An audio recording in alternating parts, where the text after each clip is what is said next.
Assalamualaikum warahmatullahi wabarakatuh.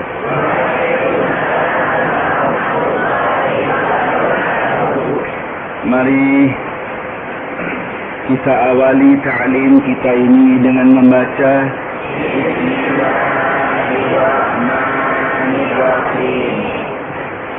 Alhamdulillahi Rabbil Alamin wa bihi nasta'inu ala umuri dunya waddin.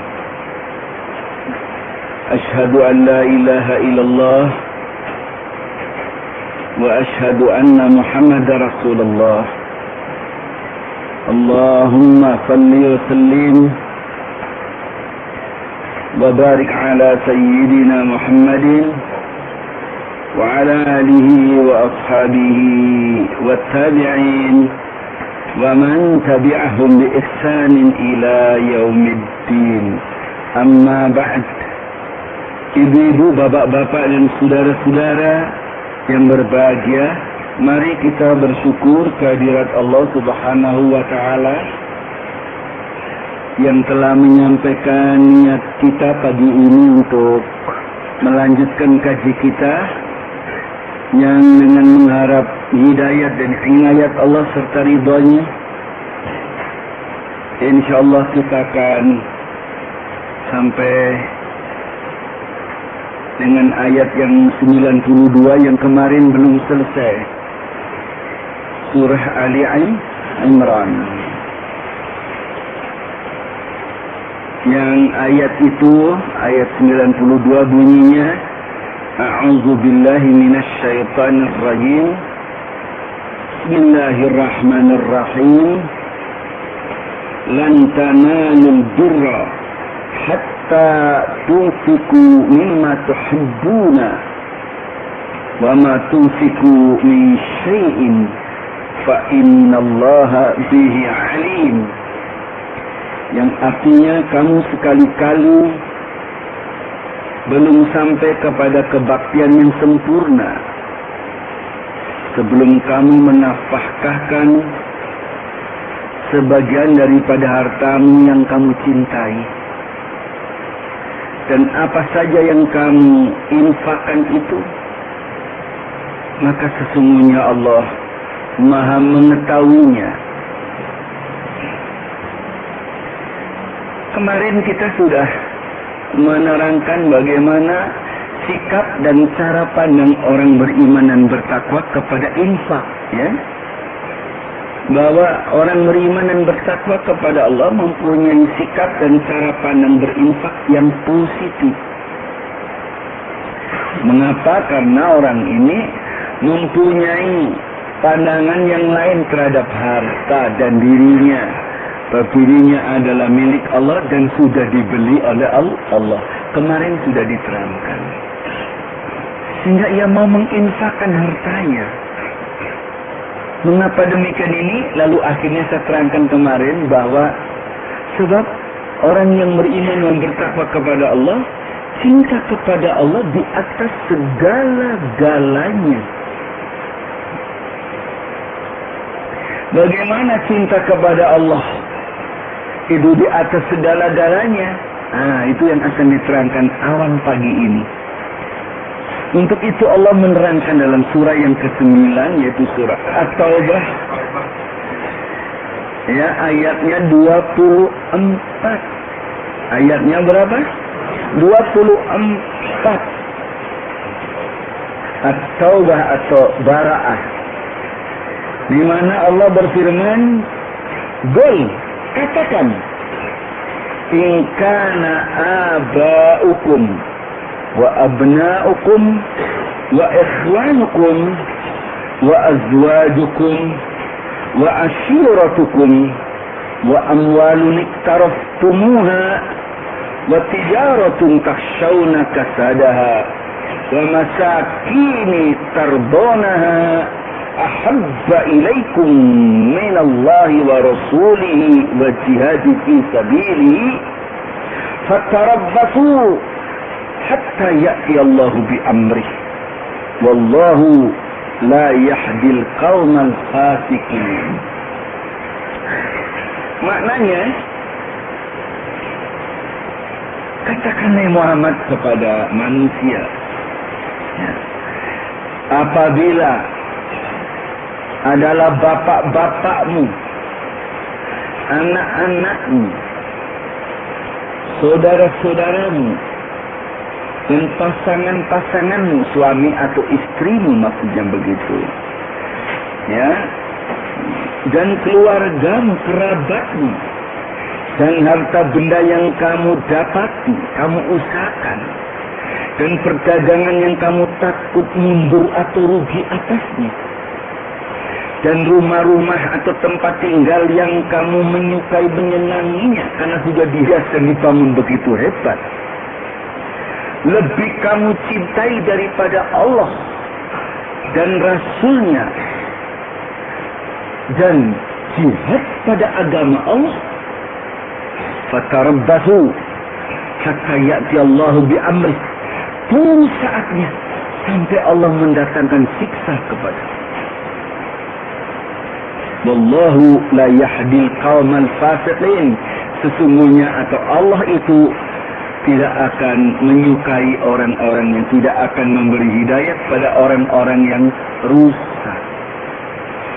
Dari ayat ini kita bisa mengerti bahwa tuntunan Allah mencintai kepada Allah itu di atas anak, di atas orang tua, ya, di atas kerabat, suami, istri, harta, rumah, pangkat. Nah, itu gambaran itu ada pada para sahabat Rasulullah Sallallahu Alaihi Wasallam. Begitu mementingkan kecintanya kepada Allah, sampai-sampai sahabat yang bernama Talhah itu menyerahkan kepada Rasulullah Sallallahu Alaihi Wasallam sebidang kebun kurma yang subur sekali, diinfakkan untuk kepentingan agama Allah. Talha itu seorang hartawan dari golongan Ansor, penduduk asli Madinah. Begitu turun ayat ini tadi, bahwa tidak akan sempurna, tidak akan mencapai kesempurnaan seseorang itu kebaikannya sampai ia menginfakkan harta yang dicintainya, maka turun ayat yang ini yang 92. Begitu turun, Talha menyerahkan kebun kurmanya yang subur sekali. Terkenal subur, hasilnya banyak. Kalau kita menyedekain kebun yang paling jelek gitu ya, ini enggak, justru yang paling baik, banyak-banyak diserahkan. Rasulullah Sallallahu Alaihi Wasallam menerima dengan senang hati, diterimanya, tapi kemudian dikembalikan lagi dengan mengatakan, wahai Talhah, kebun ini hendaknya kamu pelihara dengan baik-baik, dan hendaknya hasilnya nanti engkau infakkan, engkau nafkahkan kepada kerabatmu. Memang kerabatnya ada dan banyak yang kekurangan. Nah, dengan demikian ini sahabat Talhah radhiyallahu anhu, di hadirat Allah ia baik namanya, mendapat pahala di kalangan keluarganya. Ia pun sebagai hartawan yang dicintai keluarganya. Kan ya maaf bolak-balik kan gitu ya. Kalau hartawan tapi dengan keluarga kerabatnya nggak baik kan biasanya ya. Ininya kan ya.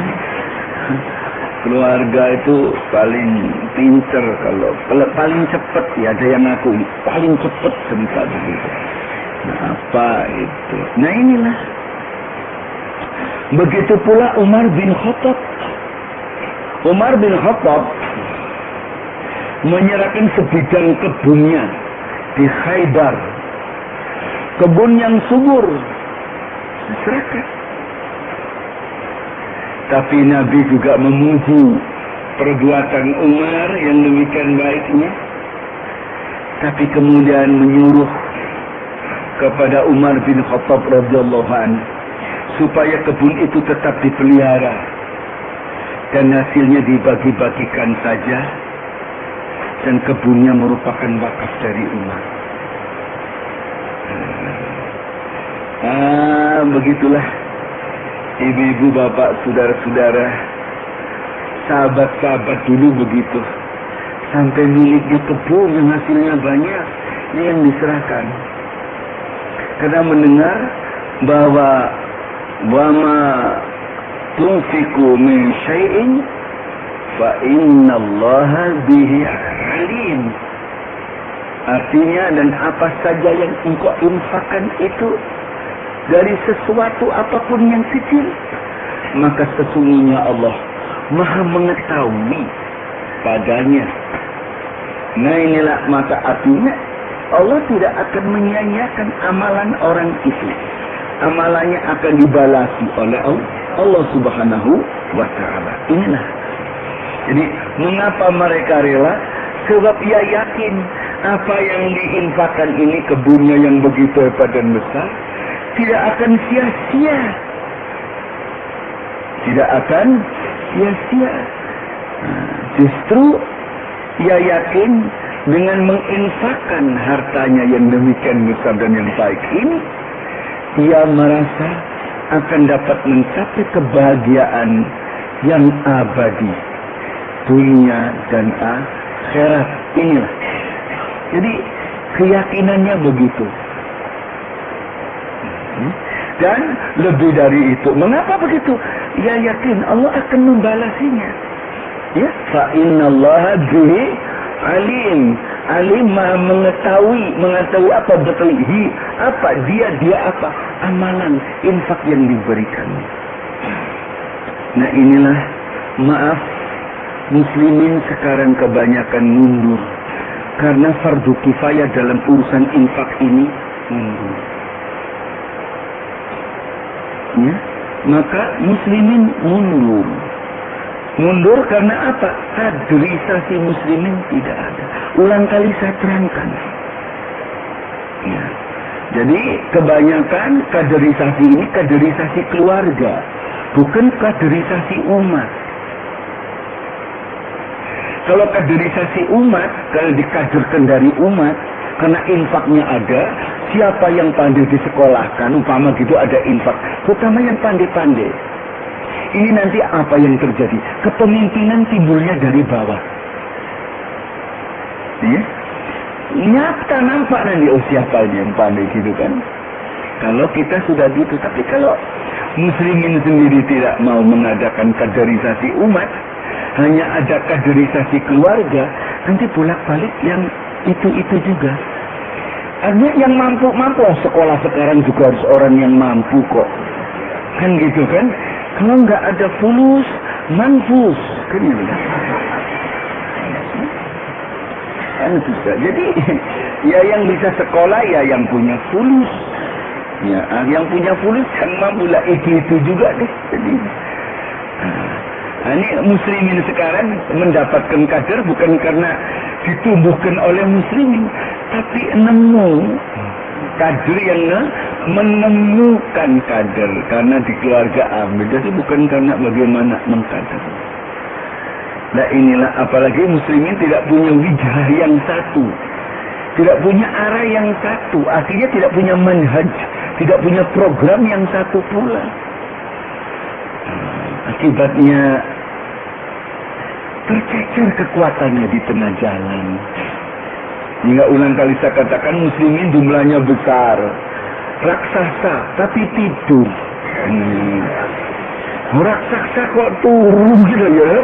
Meskipun besar tapi tidurnya masih lumayan pelanduk tapi melek. Loh ya. Ibu-ibu, bapak-bapak, saudara-saudara yang berbahagia, inilah kekurangan kita selama ini itu.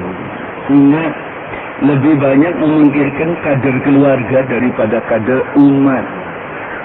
Apalagi di zaman sekarang di mana pendidikan juga tidak mudah dijangkau oleh orang biasa yang kemampuan materinya pas-pasan, ya.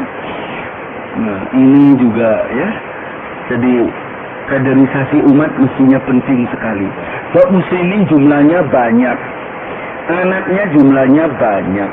Saya yakin dari sekian banyak anak ini IQ-nya juga benar-benar. Ya. Cuma kadang-kadang seulang kali saya katakan ia terhenti di tengah jalan gara-gara tidak ada biaya. Inilah ya. Maka saya sudah bolak-balik harapkan ya paling tidak majelis taklim itu punya kader satu gitu yang IQ-nya tinggi tapi ya. Jadi nanti ya karena IQ Habibie masih banyak sebetulnya nah.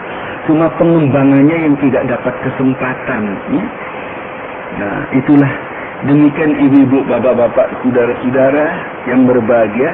Mudah-mudahan firman Allah yang demikian ini mendorong kita untuk jauh lebih mau berkorban dalam urusan materi ini untuk kepentingan Islam wal muslimin ya.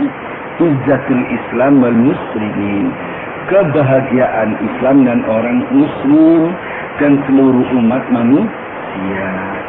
Inilah akhirnya saya ulang sekali lagi, muslimin mundur di bidang fardu kifayah, wajib kemasyarakatan mundur. Kalau sudah di bidang kemasyarakatan mundur karena lebih banyak mementingkan fardu ainnya saja. Fardu bermasyarakat sudah, nanti kalau ada sekolah ya sudahlah, ada pengurusnya kan gitu kan, dimintai bantuan kan ada pengurusnya kan. Fardu kifayah kalau sudah ada yang ngurus kan yang lainnya gugur kewajibannya. Lah ini nih pengertian ini pengertian yang salah dan keliru ini. Ya kan begitu selama ini kan gitu kan, sudah ada yang ngurus, kalau ada yang ngurus kan kewajiban yang lain gugur. Jadi yang seolah-olah yang lain nggak punya kewajiban masyarakat lagi. Social responsibility, tanggung jawab bermasyarakatnya menurun, drop-dropnya nanti. Kalau sudah begitu nanti muslimin kemasyarakatannya lemah. Karena lemah tidak diperhitungkan. Ya wis anggerono ora gitu aja nah ini. Inilah maka silahkanlah ya untuk kita mulai memikirkan fardu kifayah kan gitu. Nanti ada poliklinik Islam aja suruh bayar mahal nggak mau kok. Kan poliklinik Islam kenapa sih mahal kan gitu kan? Oh, kan mestinya juga gratis. Lah inilah memangnya obatnya dari malaikat ya. Iya, rumah sakit Islam juga gitu nggak mau bayar mahal. Nanti kalau opname mondok di tempat lain bayar mahal mau nggak ngomong, nggak ngomel. Ini kan rumah sakit Islam. Memangnya kalau Islam apa terus gedungnya tumbuh sendiri? Enak aja. Ini lagi maaf ini muslimin. Mental muslimin terhadap perkembangan Islam, lembaga itu begitu. Ini kan sekolah Islam kenapa mahal sih? Inilah. Namanya ya ente aja deh yang jadi guru. Kan itu kan. Enak aja. Inilah. Jadi kesadaran bermasyarakatnya itu kurang. Nah, begitu deh ya. Maka ayat ini diperingatkan kepada orang-orang Yahudi ahli kitab awalnya. Tapi sekarang juga ibrahnya, pelajarannya diberitahukan pula kepada kita semuanya. Nah inilah ibu-ibu, bapak-bapak, saudara-saudara yang berbahagia, ayat yang ke-92, kelanjutan dari yang kemarin belum selesai. Mari kita lanjutkan dengan apa? Dengan ayat yang ke-93. Ayat 93 ini menerangkan tentang Bani Israel yang menuduh bahwa Nabi Muhammad Sallallahu Alaihi Wasallam tidak mengikuti agama Nabi Ibrahim dan tidak mengikuti agama-agama yang dulu. Itu tuduhannya itu. Maka oleh Allah Nabi disuruh menerangkan. Ya, disuruh menjawab bahwa apa yang dikatakan oleh ahli kitab Bani Israel itu salah, keliru. Nah, mari kita coba untuk menyimak ayat ini. Ayat ini berbunyi, A'udzubillahi minasyaitonir rajim. Bismillahirrahmanirrahim. Kullu ta'ami kana halal li bani Israil illa harrama Israilu ala nafsi min qabli an tanazzala at-Taurah. Qul fa'tu bit-Taurati fatluha in kuntum shadiqin. Artinya di sini katakan semua tiap-tiap makanan kullu ta'am kana hilan adalah halal li Bani Israil untuk Bani Israel. Illa, ini ada kekecualiannya, ada istisnanya. Kecuali apa? Illa haram Israel, kecuali yang Israel haramkan. Untuk apa? Ala nafsi, atas dirinya. Min qabli an tanazzala Taurah, sebelum Taurat diturunkan. Jadi selanjutnya bagul, katakan Muhammad kepada Bani Israel, pada ahli kitab itu. Jadi Nabi disuruh berkata untuk menjawab tuduhan itu, ya. Apa? Fa'tu bit-Taurah. Datangkan bagimu Taurat, artinya fa'tu bit-Taurah, suruh buka Taurat, ayo. Bawalah Taurat ke sini, fatluha, dan bacalah, kemudian bacalah dia. Apa betul Taurat itu seperti dikatakan tidak sesuai dengan Quran? In kuntum shadiqin, apabila kamu merasa benar. Ini memang singkat-singkat ya, yang namanya firman Allah, maka perlu ditafsiri, diterangkan. Jadi begini ibu bapak saudara-saudara, ahli kitab Bani Israel orang Yahudi itu menuduh bahwa Nabi tidak mengikuti agama Ibrahim dan agama para nabi yang terdahulu. Dengan menunjuk apa contohnya? Menghalalkan daging onta dan air susu onta. Padahal itu diharamkan. Juga telah memindah kiblat dari Masjidil Aqsa di Baitul Maqdis ke Ka'bah di Mekah. Yang nggak nurut, tidak ngikuti Nabi Ibrahim. Kata orang-orang ahli kitab kepada Nabi Muhammad, nak ngikuti nabi-nabi dulu, bohong gitu, nuduh Nabi Muhammad. Begitu jangan diikuti. Begitu kata-kata orang Yahudi di Madinah, mempengaruhi orang yang mau masuk Islam dan sekaligus menfitnah Nabi Muhammad Sallallahu Alaihi Wasallam. Nah, inilah itu. Maka disuruh jawab. Oleh siapa? Oleh Allah. Nabi disuruh mengatakan kullu ta'ami kana halal li Bani Israil. Tiap-tiap makanan halal bagi Bani Israel. Kamu salah. Bahwa onta, daging onta, air susu itu diharamkan. Itu yang mengharamkan adalah moyangmu sendiri, yaitu Yakub. Di sini dikatakan illa ma harrama Israil ala nafsihi min qabli an tunazzala Taurah. Ya, di mana Nabi Yakub Israel itu mengharamkan beberapa makan untuk dirinya sebelum Taurat turun. Jadi Nabi Yakub kan genarnya oleh Allah diberi gelar Israel. Itu ada beberapa makanan yang dia haramkan pada dirinya sebelum Taurat turun. Mengapa beliau mengharamkan untuk dirinya? Karena beliau ada penyakit-penyakit tertentu yang tidak boleh makan makanan itu. Itulah. Itu secara tradisi terus dibawa aja. Padahal Taurat tidak melarang. Nabi Ibrahim juga tidak melarang. Mengapa Yakub melarang? Yakub itu cucu Ibrahim. Sebab anaknya namanya Ishak. Ishak punya anak Yakub. Yakub diberi gelar oleh Allah Israel. Anaknya keturunannya Bani Israel. Itu. Jadi Tidak, semua diberi makanan semuanya halal bagi Bani Israel. Itu kecuali yang diharamkan oleh Israel sendiri karena ada penyakitnya dan diharamkannya sebelum Taurat turun. Nah, itu diterangkan demikian ini. Nah, memang ada beberapa makanan yang diharamkan oleh Allah kepada orang-orang Yahudi. Apa yang diharamkan oleh Allah? Ini bukan diharamkan oleh Yakub. Allah sendiri juga mengharamkan bagi orang-orang Yahudi. Apa yang diharamkan oleh Allah bagi orang Yahudi? Semua binatang yang berkuku, termasuk sapi dan domba, serta lemaknya, ya, kecuali lemak yang ada di punggungnya, lemak yang di perut besar, usus dan yang melengket pada tulangnya. Coba lihat surat 6, surat Al-An'am ayat 146.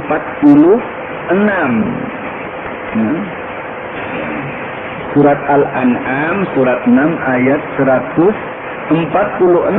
Allah berfirman, wa 'alal ladzina hadu haramna kulla dzi dzufur wa minal bakari wal ghanami haramna 'alaihim shuhumahuma illa ma hamalat zuhuruhuma awil hawaya aw mahtalata bi adli zalika jazanahum bibaghihim wa inna lasadiqun. Yang artinya bahwa dan kepada orang-orang Yahudi kami haramkan segala binatang yang berkuku, dan dari sapi dan domba kami haramkan atas mereka lemak dari kedua binatang itu, yaitu sapi dan domba, selain lemak yang melekat di punggung keduanya atau di perut besar dan usus atau yang bercampur dengan tulang. Demikianlah kami hukum mereka disebabkan kedurhakaan mereka. Karena kedurhakaan. Jadi dikatakan zalika jazanahum bibaghihim. Demikian kami balasi sebagai hukuman karena kedurhakaan mereka. Ya. Lalu selanjutnya sesungguhnya kamilah yang benar, kata Allah. Wa inna lasadiqun. Sesungguhnya kami inilah yang benar. Jadi Allah yang benar. Dia yang benar, Allah mewahyukan kepada Nabi Muhammad turun Quran itu benar. Sebab mengapa begitu Nabi dicela? Nabi menghalalkan onta, daging onta dan air susu onta, padahal oleh mereka diharamkan. Dan memang di Taurat tidak ada. Di sini kan diterangkan suruh mendatangkan Taurat, membawa Taurat. Gol, katakan Muhammad pada mereka, fa'tu bit Taurat, bawalah olehmu kemari, datangkan olehmu kemari Taurat. Fatluha, dan bacalah, kemudian bacalah dia. Ada nggak larangannya? Ternyata tidak ada. In kuntum shadiqin, apabila kamu memang orang-orang yang benar, ya, bahwa daging onta dan air susunya diharamkan. Nah, itu yang dituduhkan, maka Nabi Muhammad tidak mengikuti agama Ibrahim. Karena dianggap menghalalkan daging onta dan air susunya. Padahal di Taurat katanya diharamkan. Padahal tidak ada yang mengharamkan Taurat itu. Nah ini. Maka disuruh oleh Allah, diperintah oleh Allah Nabi untuk berkata kepada orang-orang Yahudi, coba bawa kemari Tauratmu. Ayo buka dan baca. Ada nggak yang mengharamkan? Ternyata mereka tidak mau membawa Tauratnya ke situ dan membacanya. Karena memang tidak ada yang mengharamkan. Di sinilah. Ya. Sekedar untuk dapat dimengerti bahwa ayat ini untuk sekali lagi di mana mereka orang-orang Yahudi ahli kitab ini selalu menghalang-halangi, ya, dan menuduh kepada Nabi bahwa Nabi Muhammad itu bukan rasul, hanya buat-buat saja dia. dan agamanya tidak cocok dengan Nabi Ibrahim. Nah, kiranya cukup di sini dulu, insyaallah besok kita lanjutkan. Mari kita tutup dengan membaca Alhamdulillahirabbil alamin. Wabillahi taufiq wal hidayah. Assalamualaikum warahmatullahi wabarakatuh.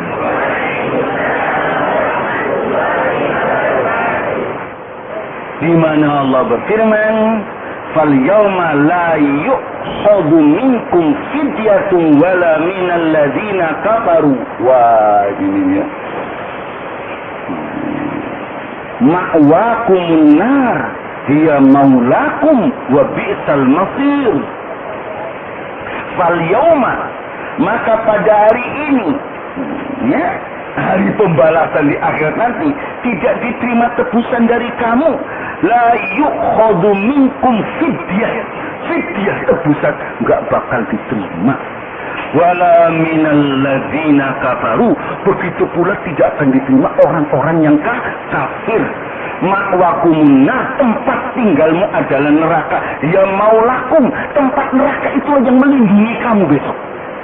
Wa bi'sal masir, dan sejelek-jelek tempat kembali.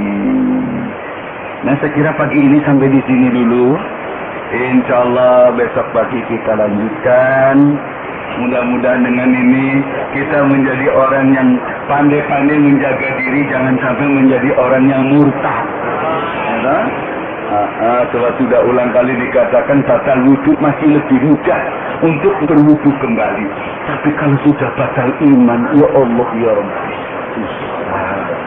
Nah, mudah-mudahan Allah selalu melindungi keimanan kita, ibadah kita, dan takwa kita, sehingga hidup kita diridhoi, sebelum mati sudah diampuni, waktu sekaratnya dirahmati, dan sesudah matinya diberi maghfirah, lalu menghadap oleh Allah, diletakkan di sisinya yang mulia. Amin ya Rabbal Alamin. Mari kita tutup dengan membaca